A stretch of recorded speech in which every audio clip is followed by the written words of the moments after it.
just taking a quick look at this Elitehood. This is the aluminum iPad stand. So this is, for the floor, obviously, but it's the different positions that it allows you to do. That's the appeal with this unit, really. If you want to be able to watch your iPad, kind of like no matter what you're doing, hands free. This is the thing you want to get, right? Because as you see here, you can sit, you can recline, so just laying. You can actually stand, and they say this is actually up to 62 inches tall, probably this height right about there. So, as long as you're, fairly average height, that's going to be a good position for when you're standing as well. Like, you could almost use this as like a standing desk type of thing, right? Especially if you got like a stylus or something on your iPad. So, there's a lot that you can do with this thing. Now, let's kind of talk about some of the specs and features here, which the things that kind of actually make it work and make it work good, right? It's kind of the idea. So, number one, the mount that's on it, very flexible, right? So you can spin it. Yeah, you can spin it, you can tilt it, and then you can actually rotate it around, right? So you can, you know, if you can't find, if you can't find a good position with all of these adjustments, I mean, now let's go down here and actually talk about the mount as far as what can you use with this mount, right? I mean, that's kind of, so they're saying 4.7 to 13 inches, so that's remember we're talking screen size here, so that's actually diagonal, okay? So that, that's what you got to know. So yes, it's going to work probably with most phones. I mean, most phones are bigger than 4.7 now, right? And then 13. So that's, the iPads, they're all getting bigger as well. But, so you got to know that's not going to work with like probably the biggest iPad. I don't know. Maybe it is. I honestly, I don't use iPads. So, the thing is to note too, they advertise this. I guess iPad's most popular. I advertise this iPad, but it's, any tablet, pretty much any tablet, any phone that's, within that size spec, right? So the Galaxy's, whatever.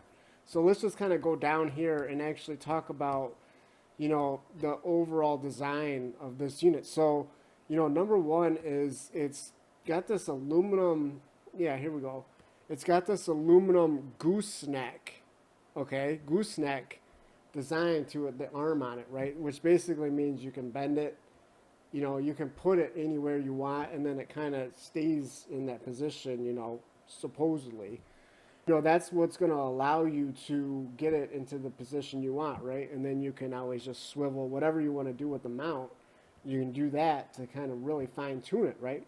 Now, take a look at some of these examples of how they're using this thing. I think, yeah, in bed, on the couch here, and then, in the bathtub, hey, I guess you could, But I think really the most underrated picture in this gallery here might be this one here in the kitchen, right?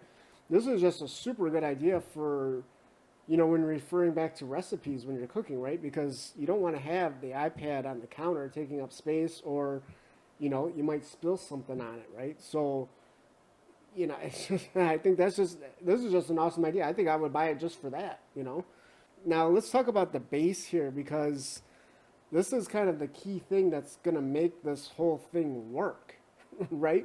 I mean, if this thing had all these features and it tips over on you, that's no good. So, actually, I got to say, I was kind of surprised to see this. They're saying it's 14 pounds, solid metal black.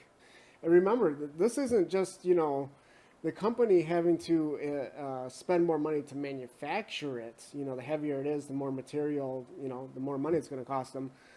But they're basically shipping these all over, right? All over the country, all over the world, probably.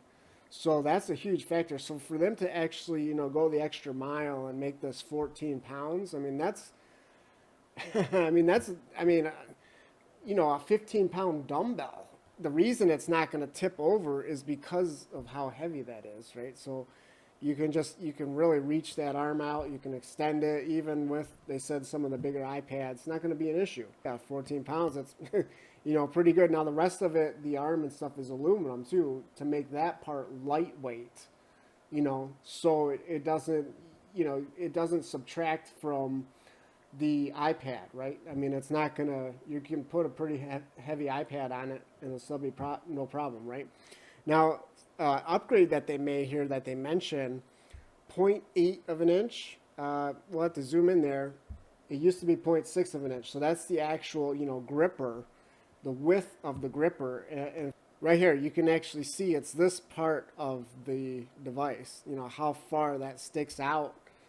So they're saying, even if you have a case on it, pretty thick case on your iPad, it'll still grip it, right? It'll still hold on to it, basically. So, yeah, I mean, it seems like they kind of thought of everything to make this, pretty solid product, and the reviews seem to support that as well, right? So, I don't know, there's not really much else to take a look at here. I mean, it's at the end of the day, it's pretty simple, right? I mean, you want it to hold your iPad. You want it to hold it in any position, no matter what you're doing. If you're laying down, standing, whatever, and you want it, free up your hands. Basically, you don't want to have to hold it. So it seems like it would do that job pretty well. So yeah, hopefully, just found this overview helpful or interesting. And yeah, thanks for